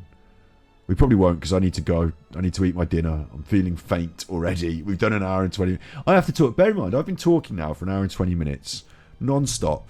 Makes me feel nasal. Dries out my throat. You know, it's like a proper a chob this is. Cats do it. Cats have a flap. They must know how to keep their flap closed until the right time. Oh, you mean the door? You mean the cat door? My cats have got cat doors as well. Emotional reasoning now. We've got four more, top 4 emotional reasoning. This distortion, they sound bad, don't they? This distortion involves thinking, if we feel a certain way, it must be true. This is a massive one. Emotional reasoning, these are so big, I shouldn't have messed about so much. These are so big. This one is huge, and I guarantee everyone has looked in the mirror and been through an emotional reasoning cognitive distortion. If we feel unattractive or interesting, we are unattractive or interesting. I feel it, therefore it's true. I think, therefore I am. Look in the mirror, I'm not happy with that. So when I go out tonight, people aren't going to... I'm already doing it now, shrugging my shoulders, wearing my scruffy clothes, have my shave, lopsided... When I did the shave, of course, I shaved the Hitler moustache. I had a look at that in the mirror. Hello. With my Hitler moustache, shaved that off. But didn't do a particularly good job. Not a particularly, sharp looker. Got my eyebrow scars. Looking, not scruffy dressed. I actually feel like if I went to the pub now and there was a nice person in there and I thought, oh, hello, they're interesting. That's an interesting thing you do. You talk in an interesting way. I like the way you think. Let's have a little chat. Can I buy you a drink? I think they just say, no, keep away from me, you weirdo. Just because the way I look. That's my emotional reasoning. I feel it, therefore it's true. Now, this is what we do in... You've seen the worksheets before. Do I feel it, therefore it's... Is it a fact? Or is it an objective opinion? Is it a fact that no one would talk to me in the pub? No. Is it a fact that I'm not attractive? Well, attractiveness is relative and random, and everyone has a different type, and someone's attracted to someone, they're not attracted to someone else. I don't like everyone. Don't like anyone. I don't like everyone. So, no, yeah, I get it. It's not. Some people like the cardigan look. Other people want to see a suit. I get it. So it's not a fact, is it? It's an opinion thing. But I wasn't prepared even to go out because of the fact that I'm unattractive. Now, it's not exactly true, is it? Now we're going through it and talking about it, reasoning it out on my sheet of paper with my, thoughts, facts, process. But emotional reasoning, it's not a fact. I do fine with the toothless lady at the end of the bar. At least you won't have the same hurty teeth problems Jack Spratt and his wife. My teeth hurt, she ain't got none. These emotional facts, we'll talk about this in future episodes because it's so big. But it's so easy to do. You just feel it. Thoughts, feelings, actions, triangle. Thoughts, feelings, actions. You feel it, so you think it. You're human. You feel things. You see something, it gives you an emotional response. Thoughts, feelings. She's got stories, but I can't bear to listen to them because of her gummy pronunciation. I'm not dissing people with no teeth that live at the end of the bar. And maybe I am. Maybe I am dissing them. Put your teeth in. Stop your drinking. I wouldn't want to sit and... I'm talking about this going to the pub all the time. I don't even go to the pub. But, we're talking about objective truth and reasoning. So it's difficult to look past how we feel. It's almost impossible because how we feel affects how we think. So until we can get a step back, until we can look in from an outsider position, reflect on things, maybe write them down, how we felt then, how we felt later, whether we thought it was true, maybe go through a few worksheets.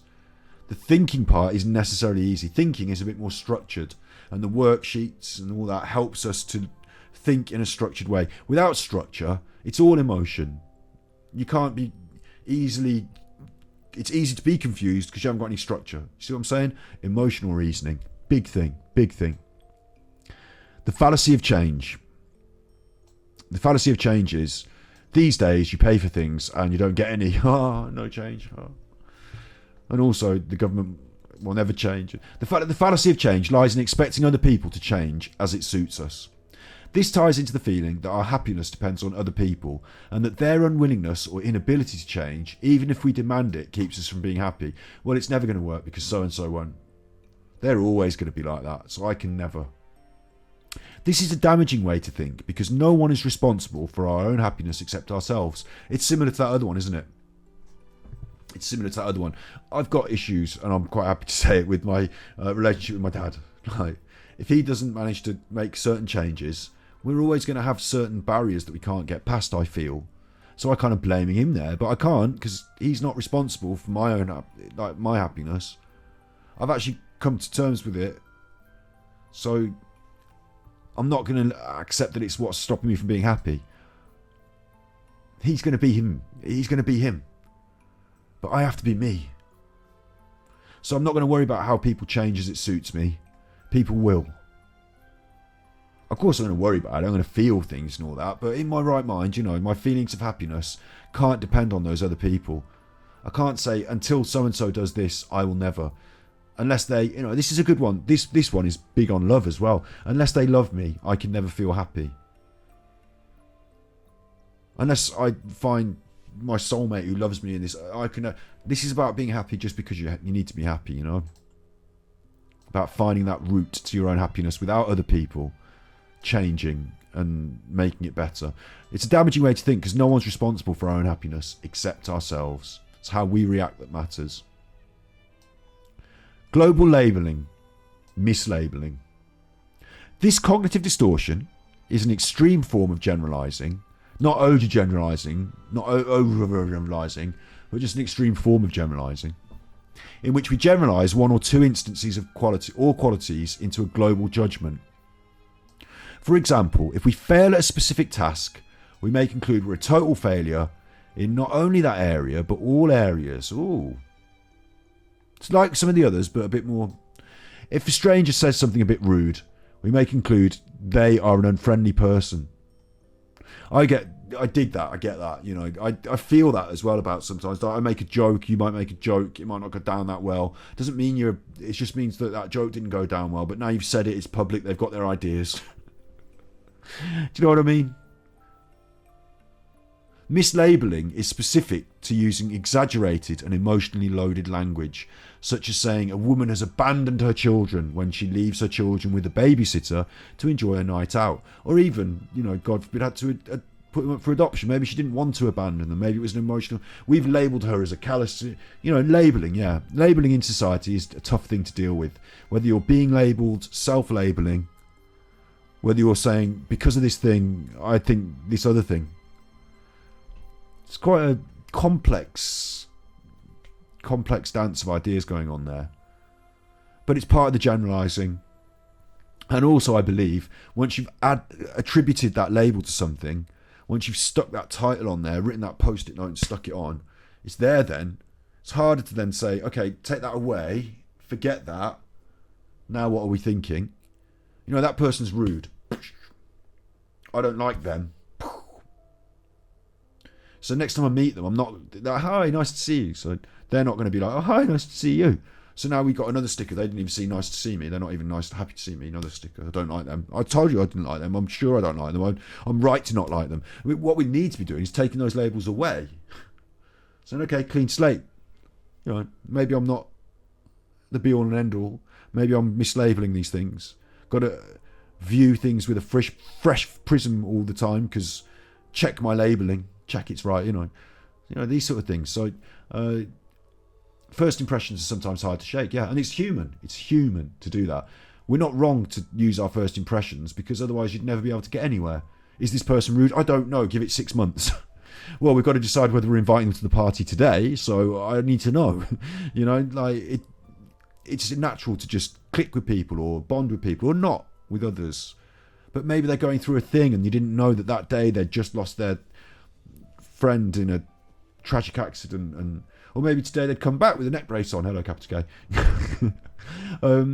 So it's important to challenge our labels in so many different ways in society, but it's important to realise that the cognitive distortion, an extreme form that can turn into a cognitive distortion that can get you down, get you depressed, make you feel depressed, make you feel like life isn't worth living, is if these labels are all set almost in stone for you. We need to be able to work on that. We can work on it in the future. Capital K is so naughty. So naughty. Number 14, always being right. This isn't a problem. What it says here is just defer to Scotty Hottie. He is always right. So don't worry about anything. Just listen to him. It's not a cognitive distortion if you're Scotty Hottie. If you're you, it's not a cognitive distortion. It's just you're right. It's a good one, this is, isn't it? While we all enjoy being right, this distortion makes us think we must be right and that being wrong is unacceptable. Now, you didn't realise that the reason you always have to be right, the reason they always have to be right, the reason they always have to have the last word, the reason that you always have to find out you can't have an argument with someone unless you go on Google and find out the facts, and it's because somewhere along the line you've internalised the idea that being wrong is unacceptable, that it's not right to be wrong, that you shouldn't be wrong. Being wrong is weak or is bad or shows you up to be stupid in public and stuff like that. That's the problem idea. It's okay to be wrong. We're all human. We all make mistakes. It's okay to be wrong. We're all human. We all learn. To defend our wrongs to the hilt because we are so afraid of showing that we have been wrong, that's the distortion. The need to do it comes from this feeling of self-worth, that it's more important to be right and to be seen to be right in the eyes of others, that's more important than their feelings, and that being able to admit that we made a mistake and that we've made a mistake, or being fair and objective, being able to admit that we've made the mistake is not as important as being right or being seen to be right or being able to prove that we're right, because our value, our self-worth, probably, and I'm saying this probably come down from our parents or the mechanisms around us. Your value in life, your self-worth may be attributed to a financial recompense. It might be that you were taught that being right is important. What scores did you get on that test? It might be those things have been internalised through your schooling. And now we're in a situation where we're having a chat in the pub or whatever, and being right and defending your side of the argument is really important. Not because these people in the pub are your family or friends, these people that have made these thoughts, internalised them when you were children, put them into you, just because that's how you feel. I'm just angry, I just need to be right. Maybe people don't even know how they think and feel, why, how they... It's not that being right is unacceptable. We all know that we can make mistakes. We all admit to it. We don't want to admit to it straight away when it's proven. There's something else going on underneath there. It's that being wrong is socially a no-no. We talked about my dress earlier, how I'm dressed socially and that. Nobody wants to go out in their scruffy clothes to the posh dinner and look like a bum, or a scruffy get. You know what I mean? Socially, it's unacceptable. You feel embarrassed. Being wrong is unacceptable. You don't want to be weak. You don't want to be feeble-minded. You don't want to be an idiot, stupid. These are all negatives. Society would be negatively I'm proved wrong in an argument in front of everyone. Now I'm an idiot. Now that girl doesn't want to talk to me. That boy doesn't want to take my number. Now none of this works, does it? Everyone thinks I'm an idiot. I'm ashamed. What a fool. People laugh at me. It's being wrong. Can't show that. Can't show that wrong. Won't show that wrong. A bit like not wanting to back down in a fight, isn't it? Lines get blurred here. Should you back down in a fight? A fight? Are we fighting with words, or are we going to fists now? Am I pushing you? Are you pushing me now? When do I back down? When is it acceptable and unacceptable? When is it socially? And when does it challenge my feelings of being good enough to say, hang on, no, I'm prepared to say no. Okay, you have that one. When does it make you the bigger person? Do they believe you're the bigger person? Or do they think, oh, well, they could have beat you up, that's why you back down? You're not the bigger person. You were the bigger person, theoretically, because you said you... But no, you're tougher. And is that acceptable for somebody else to be tougher than you in social standing? And is that acceptable? Well, we can't all be the toughest person in every room, can we? Can't all be the biggest truffer. Can't all be the hardest puncher. So somebody's going to be happy and everyone else is going to be unhappy with it. Unless we find a way of changing our feelings, changing our thinking about what's valuable in the first place. Accepting that, yeah, I'm a tougher chuffer than some people, but some other people are tougher chuffers than me. I'm not going to be the world heavyweight tougher champion. So if I'm not going to compete on those levels, I'm going to have to start accepting that there are some tough people out there that are tougher than me. And I'm going to have to stop throwing my weight around and being tough, proving it to other people, because it's not a thing that we're judging on anymore. It's not about being that to my value. Otherwise, I can't win. I beat myself up over how tough I am all the time, and then, unless you're going to go and get the steroids and be the biggest and the toughest, and even then, you can't. You're going to get old, and things are going to change, and you won't be the world heavyweight tougher chuffer forever. And then what will you be? Unacceptable, not good enough. What will you have done all your life that, now it's not there? How can you find value? You'll have to find a new way of finding value. Are you ever going to be happy? I mean, these are big things, aren't they? Always being right. It's not just that these people are stubborn. It's not just that. It's that we've taught people in society that you're not good enough for different reasons. The way you look, the way you speak, how much money you've got, what kind of job you do, whether you're right or wrong on a political or scientific or whatever. Think about the anti-vaccine now. Now you think about that anti-vaccine now. Those people who are anti-vax, it must be so awful for them and their own feelings of self-worth. They probably can't even climb down from that.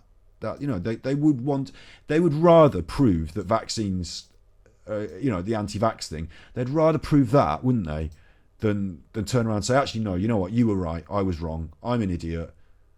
If I have to admit that to myself, I'm one step closer. And I'm saying this, and I'm not even joking, I'm one step closer to suicide because my value is decreased now. I've proved it in public record, and my value is decreased. What worth have I got? When the next thing comes around, should I even trust my own opinion? I don't even trust myself. I'm not good enough. If you're going down that road, that's not a good. I recommend Lifeline and Samaritans. I won't be able to talk everyone out of these ideas. What I'm able to show you is that this is a fallacy. It's a cognitive distortion. It's been put on you by society, and that if we can move past that, you can end up feeling better, regardless of whether you were right or wrong. So don't hold on to that thing about feeling less valued. Don't hold on to that. Don't beat yourself up about that. Come back next week and we'll move forward with it together. Jesus, come back next week. Your time is up. We'll help you in promoting your Twitch channel. Will you? Come to Steam Skill, and we'll have a free test of 20 viewers for 30 minutes. Well, if you want, you can do the free test yourself. I'm not going to go there. You do the test. You send the viewers. If it goes well, then, that's good. Adil. Hi, Adil. Nice to see you. Let's go. We're nearing the end of our broadcast today. On our final cognitive fallacy, these are things that we think that are distortions. They're not us being wrong or messed up or whatever. They're us being human.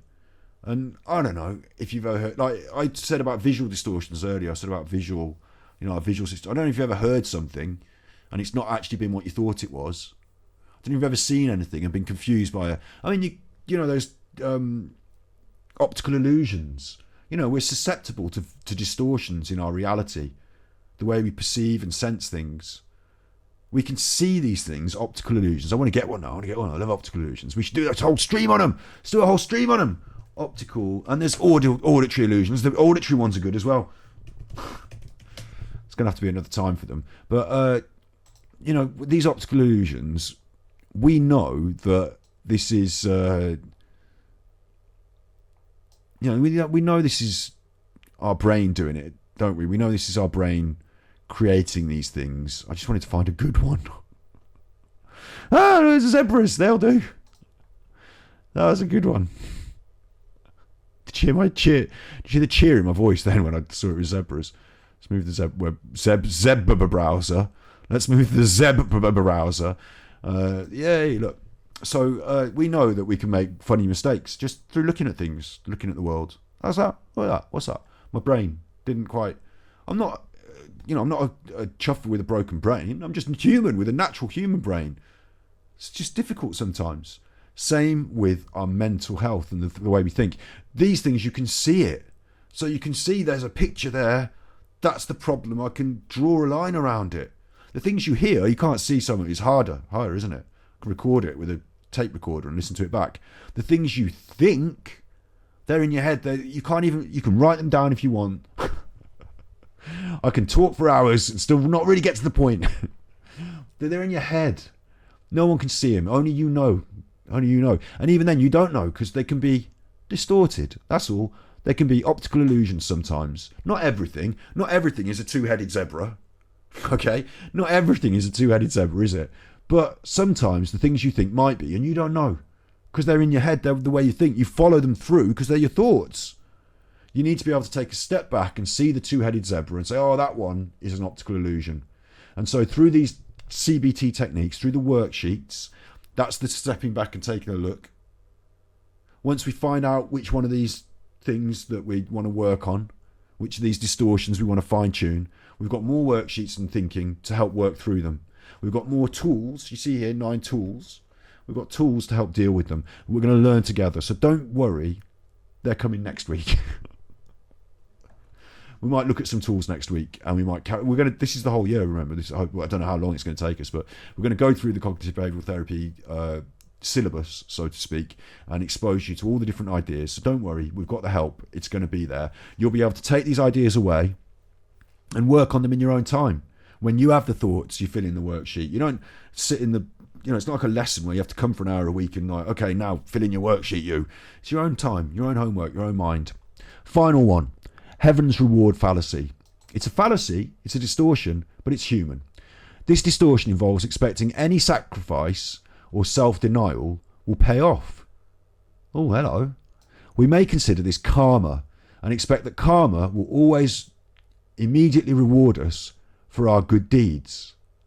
This results in feelings of bitterness when we don't receive our reward. Growhole 2016, it's been proven, they've done a study.